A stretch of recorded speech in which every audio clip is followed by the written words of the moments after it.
All right, buckle up, because we're diving headfirst into something that might just make your jaw drop. Let's get straight to it. 35,000 US dollars for a week, 7 days, 168 hours for a hike, a trek, an outdoor adventure. In Africa, the cradle of civilization, the land of safaris and stunning landscapes. That's $5,000 a day. A daily rate that could fund a small village, enough to make your wallet weep and your sensible relatives faint. We're talking serious sticker shock here. It's a number that demands an answer, a justification, an explanation. What could possibly make a hike worth that kind of cash? Is it the exclusivity, the unparalleled service, the bragging rights? This isn't just a walk in the park. We're not talking about a leisurely stroll on a Sunday afternoon. It's luxury hiking, an idea that sounds as contradictory as comfortable scorpion. It's an oxymoron wrapped in a 5-star hotel. The price is a dare, a challenge to your perception of value. A promise of something so far from ordinary it borders on fantasy. It's an invitation to experience the impossible. You're not just paying for a guide and a packed lunch, that's the bare minimum.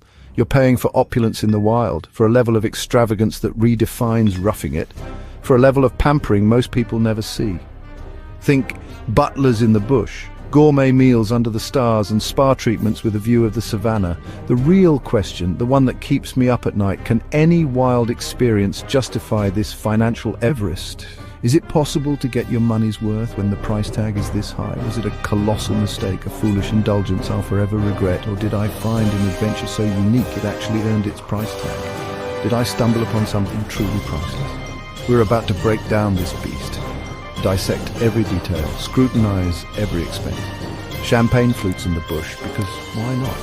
5-star tents, complete with all the amenities you could possibly desire, and all the full, unadulterated luxury experience. It's a journey into extremes, a collision of comfort and untamed nature. Wild landscapes stretching as far as the eye can see, wild spending, a financial freefall into the heart of Africa. So, was the bite worth the buck?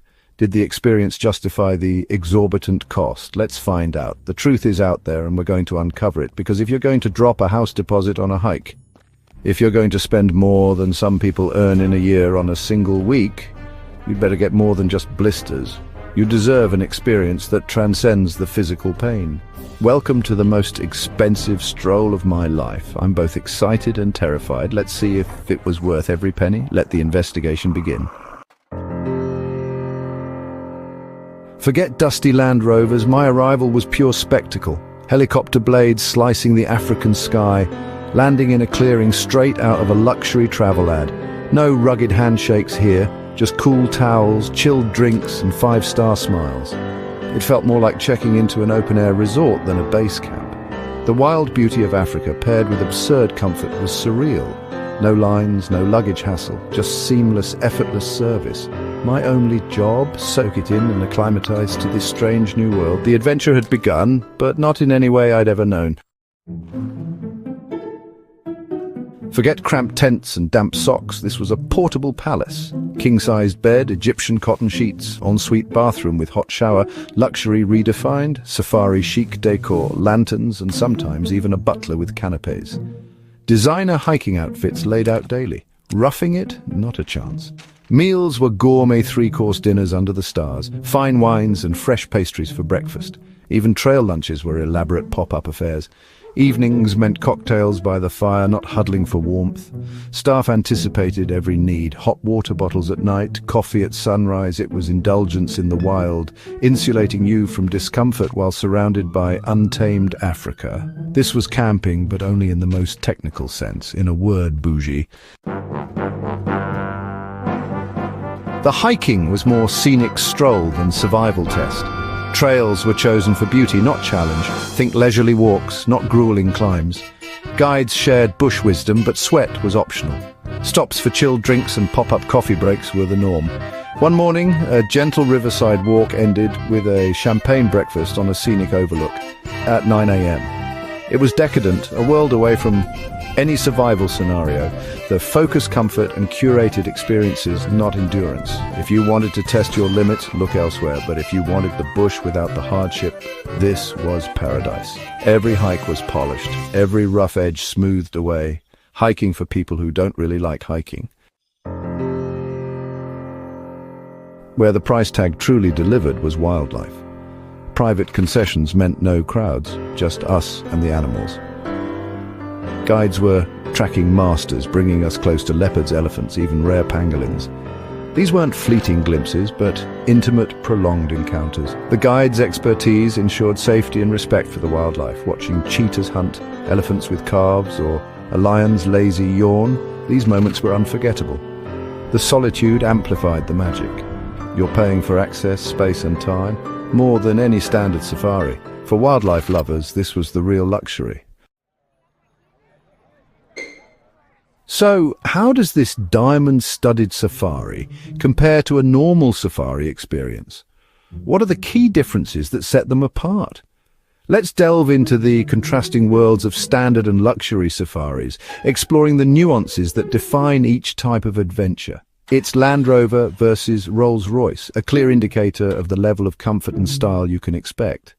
One is built for rugged terrain, the other for smooth, luxurious cruising. Standard safaris are often about shared adventure, a communal experience where you bond with fellow travelers over thrilling wildlife sightings.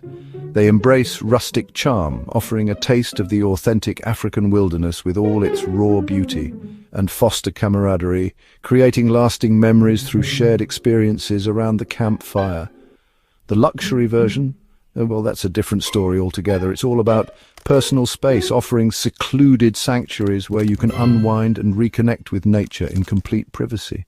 Bespoke service with dedicated staff catering to your every need and ensuring a seamless and unforgettable stay. And overwhelming comfort where plush furnishings and lavish amenities create an oasis of relaxation in the heart of the bush. Every whim is anticipated, ensuring that your desires are met before you even voice them. Every inconvenience erased, leaving you free to fully immerse yourself in the beauty and wonder of the African landscape. On a normal trip, a clean loo is a win, a small victory in the grand scheme of things. Here, the ensuite bathroom rivals a boutique hotel, complete with designer fixtures and breathtaking views. Lunch isn't a squash sandwich, certainly not. It's a three-course meal with wine, mid-hike, a culinary experience that elevates your safari to new heights. The contrast is stark, the differences are undeniable. One is rugged and authentic, a true immersion into the wild. The other a gilded cage, offering unparalleled luxury but potentially sacrificing some of the raw, untamed essence of the safari. Sometimes I miss the simplicity, the unpretentious charm of a more basic setup, and shared challenge of a regular trip, the sense of accomplishment that comes from overcoming obstacles together. The luxury version can feel isolating, a solitary experience in a vast and beautiful landscape. More performance than participation, where the focus is on impeccable service rather than genuine interaction.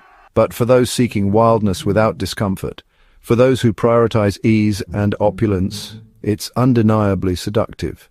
Both have their merits, each offers a unique and valuable experience. It's all about what you want, what you value most in your travel adventures. For adventure, for a truly immersive and challenging experience, go standard. For indulgence, for the ultimate in pampering and extravagance, this is the top tier. Just be aware of what you're signing up for. They're very different beasts, offering vastly different experiences that cater to different tastes and priorities. So, what does $5,000 a day or even more actually buy? What are you truly investing in when you choose such a high-end experience? First, exclusivity. Private land, vast tracts of it, often untouched and pristine. No tourist crowds, meaning a more intimate and personal experience with the African bush. Undisturbed wildlife. Animals behaving naturally without the constant intrusion of vehicles and people. The staff-to-guest ratio is off the charts. Guides, highly trained and knowledgeable. Chefs creating culinary masterpieces in the middle of the wilderness. Trackers with an uncanny ability to find even the most elusive creatures. Housekeepers ensuring your every comfort is met, all working seamlessly. A finely tuned team dedicated to your experience. Service is invisible but ever present. Pressed shirts, even in the bush. Favorite drinks prepared exactly to your liking, everything handled. From your luggage to your itinerary, every detail is taken care of. Quality is top-tier custom vehicles designed for comfort and optimal wildlife viewing, restaurant-level food prepared with fresh local ingredients, boutique tents offering unparalleled comfort and style, luxury toiletries. No detail is overlooked, nothing is done on the cheap. You're paying for the best, delivered to the middle of nowhere. A truly immersive experience. Sometimes it's over the top. Do you need a new 3-course meal every night? Probably not. The line between luxury and excess is thin. It's a balancing act. The real value unparalleled wildlife access and expert guides. Their knowledge and passion bring the bush to life. The downside. Sometimes you're so pampered you forget you're in the wild at all. The raw, untamed essence of Africa can be lost. It's a well-oiled machine for maximum guest satisfaction. Every detail is meticulously planned and executed. But is it too much of a good thing? Does the pursuit of ultimate luxury detract from the authenticity of the safari experience? $35,000, a house deposit, a new car, years of travel. Is it worth it? That's personal. If you're saving for years, the pressure for perfection is huge. For that money, you could travel the world, backpack for a year, or buy your own overland vehicle. The value depends on your priorities: comfort, exclusivity, and solitude, or adventure and grit. For some, it's a rare, irreplaceable experience. For others, it's just too much. The real value is in the feeling of being utterly cared for in the wild, but for most, the answer is probably not. So, was this $35,000 adventure a mistake or the ultimate outdoor experience? If you crave grit, challenge, and self-reliance, this isn't for you. The pampering will drive you mad. Save your money and blaze your own trail. This is for those who want the wild minus the discomfort and with perfect Instagram shots. It's for honeymooners, CEOs, and anyone who wants Africa with a silver spoon, would I recommend it. Not for true adventurers. For them, a muddy, self-made journey is far more rewarding. But if you want luxury, wildlife, and comfort at any cost, this is your dream. Just don't expect to find your inner survivalist. Expect another chilled cocktail. For luxury, it's unbeatable. For adventure, spend your fortune elsewhere.